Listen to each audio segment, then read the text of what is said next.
Bismillahirrahmanirrahim. Assalamualaikum warahmatullahi wabarakatuh. Alhamdulillah, wassalatu wassalamu ala rasulillah Habibina Sayyidina Muhammad bin Abdillah wa ala alihi wa ashabihi wa mawalah, amma ba'd. Disebutkan bahwa sholat kalau benar dan serius, khusyuk, akan membuahkan anggota tubuh kita itu jauh dari kemungkaran, tanha 'anil fahsya'i wal munkar. Akan tapi di saat sholat kita tidak benar, tidak ada kesusuan di dalam hatinya, tidak ada ketulusan, tidak akan membuahkan kepada perilaku baik. Maka dari itu sangat perlu kita untuk membenahi sholat kita. Membenahi sholat kita, kita perlu sholat. Nanti ada muqaddimah misalnya baju yang kita gunakan untuk sholat, ya, makanan yang kita makan, ya. Akan tapi kita mulai dari sholat. Bagaimana agar sholat kita khusyuk, sholat yang diterima oleh Allah Subhanahu wa ta'ala? Maka agar sholat kita khusyuk, yang pertama adalah di dalam kita melakukan sholat berusaha. Dan berusahalah yang pertama untuk bisa memahami apa yang kita baca. Jadi khusyuk di dalam sholat itu bukan kita menghayal surga atau neraka, bukan. Akan tapi khusyuk di dalam sholat adalah bagaimana lafaz yang kita ucapkan itu kita faham maknanya, kita mengerti artinya, sehingga kita mengikuti, tidak akan kemana-mana. Mungkin ada orang yang berkata, saya tidak mengerti bahasa Arab. Baik, jika Anda tergolong orang yang tidak mengerti bahasa Arab, paling tidak jangan kemana-mana. Jangan ingat toko, ingat perusahaan, ingat macam-macam problem. Tapi ingat kalimat yang Anda baca. Seperti katakan Imam Haddad, jika Anda termasuk orang yang belum bisa memahami maknanya, tapi paling tidak Anda bisa mengingat lafadznya tersebut. Kalau alhamdulillahirrahmanirrahim, sebelum Anda mengerti maknanya, Anda ingat lafadznya alhamdulillahirrahmanirrahim. Jadi Anda tidak kemana-mana. Itu adalah awal daripada belajar khusyuk. Sambil nanti belajar tentang maknanya, tentang ayat yang kita baca, itu khusyuk mengikuti bacaan ayat.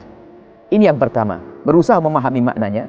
Makanya bacaannya jangan buru-buru, baca pelan-pelan, berusaha memahami maknanya. Kalau tidak lafadznya dijelaskan, itu adalah khusyuk. Jadi khusyuk itu bukan seperti hayalan sebagian orang, hayalannya khusyuk itu seperti kita Isra Mi'raj, hayal naik pesawat atau bagaimana. Bukan itu. Apalagi nanti seperti kita bayangin dengan Allah, nggak bisa Allah dibayangkan. Akan tapi khusyuk adalah bagaimana kita memahami bacaan yang kita baca di dalam sholat kita. Ini yang pertama. Yang kedua adalah sholatlah Anda di waktu yang tepat. Artinya apa? Waktu sholat. Jadi hendaknya Anda harus bisa memilah atau menempatkan sholat Anda memang di waktu yang Anda harus sholat. Jadi maksudnya adalah sholat pada waktunya itu begini maknanya.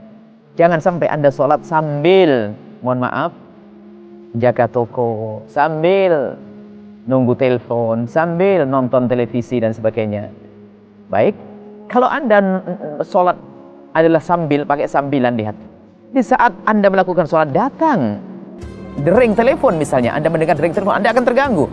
Tapi pastikan, saya salat cuma 3 menit, 4 menit, tapi akan jadikan waktuku ini hanya untuk sholat, tidak boleh diganggu yang lainnya. HP matikan. Pintu tutup, kalau Anda punya toko, kasih tahu, aku lagi sholat. Jadi waktu untuk sholat, bukan waktu untuk sambil goreng pun juga bermasalah, ya. Di giliran bau yang baunya adalah gorengan tetangga, Anda bisa gundah nanti gara-gara Anda sholat nyambi. Jadi sholatlah, ambil waktu yang tepat, khusus adalah untuk sholat.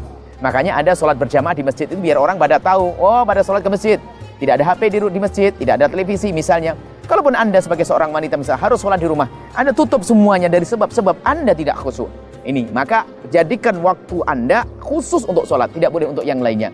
Baik, ini yang kedua. Yang ketiga adalah, kalau sholat itu jangan buru-buru. Biasakan Anda sholat itu tidak dikejar oleh sesuatu. Mohon maaf kalau kita masih ingat anak-anak dulu, ya. Kalau kita sholat Jumat di belakang itu. Jadi kalau kita assalamualaikum langsung ingat sandal kita di mana. Karena waktu sholat itu sedang ingat sandal saya. Saya dulu-duluan sama kawan saya. Di kota mana saya pikir. Nah ini karena apa? Setelah sholat, dalam sholat kita sudah mikir apa yang akan kita lakukan setelah itu. Maka lihat, maka disunahkan ada sunat qobliyah, ada sunat ba'diyah. Itu ada zikir, ada doa. Itu agar kita itu setelah sholat tidak langsung mengejar dunia yang kita cari. Atau selain Allah. Atau selain ibadah. Jadi sebelum sholat Anda siapkan sholat 2 rakaat qobliyah misalnya. Atau Anda siapkan hati Anda untuk sholat. Kemudian setelah assalamualaikum bukan langsung lari. Akan tapi Anda pageri dulu dengan zikir dan seterusnya. Nah ini kalau sudah biasa dengan itu tidak terburu-buru. Makanya kalau wudhunya terburu-buru, sholatnya terburu-buru. Belum apa-apa ingat kunci mobil di mana dan seterusnya. Maka jangan biasakan sholat dengan buru-buru. Ada orang berburu-buru ditegur oleh Nabi. Ditegur, tidak boleh berburu-buru.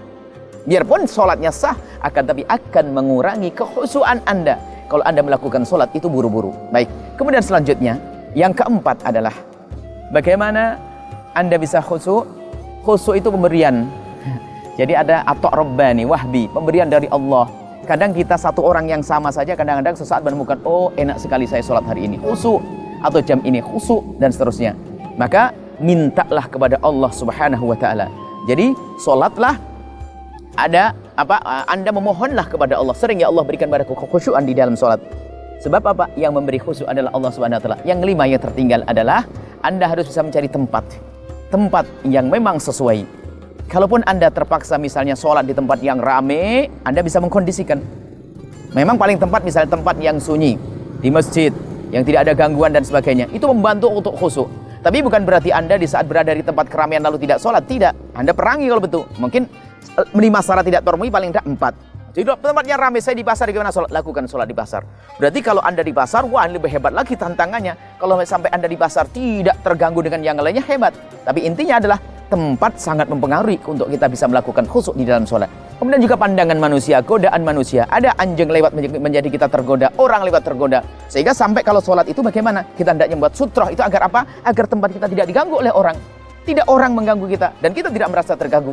Maka tempat juga membantu kita untuk bisa melakukan sholat dalam khusyuk. Mari kita semua berusaha dengan 5 hal tersebut. Tapi jangan lupa, semua harus koreksi diri. Kenapa saya tidak khusyuk? Biasanya ada nanti hal lain. Ketidakkhusyukan kita ini adalah karena kita terikat dengan selain Allah Subhanahu wa Ta'ala. Mungkin kita terlalu cinta kepada dunia, kita cinta kepada toko kita, sehingga masuk sholat itu masih ingat dengan perusahaan kita, ingat toko kita, usaha kita dan sebagainya. Awas, setan itu bisa menjelma macam-macam. Kalau seorang sastrawan, dia setannya setan penyair besar. Ustadz pun ternyata setannya juga pintar ceramah waktu sholat, ngasih materi baru ya. Kalau penjual pedagang itu setannya datang waktu sholat. Nah, kamu bisnis di sini nanti jualan. Maka waspada, setan luar biasa akan menjerumus kita, mengganggu, namanya was-was daripada jin dan syaitan itu akan menjadikan kita tidak khusyuk. Maka mintalah kepada Allah. Sehingga sebelum melakukan sholat kita minta perlindungan, a'udzubillahi minasyaitonirrajim. Kemudian kita membaca doa agar Allah menjauhkan kita dari was-was. Kemudian sholat yang khusyuk, insyaallah dengan 5 tersebut kita akan sampai kepada khusyukan. Adapun yang lainnya harus kita perhatikan apa yang kita makan, apa yang kita kenakan, kemudian bagaimana hati kita sudah tertata atau belum. Nanti insyaallah itu adalah bab lanjutan tentunya. Tapi paling tidak itulah urusan diri kita adalah 5 hal tersebut agar kita bisa khusyuk dalam sholat. Semoga Allah benar-benar menjadikan kita khusyuk dalam sholat, dan sholat kita diterima oleh Allah, dan sholat kita menjadi tanha anil fahsya'i wal munkar, menjadikan kita jauh dari kehinaan dan kemungkaran. Wallahu a'lam bishawab. Assalamualaikum warahmatullahi wabarakatuh.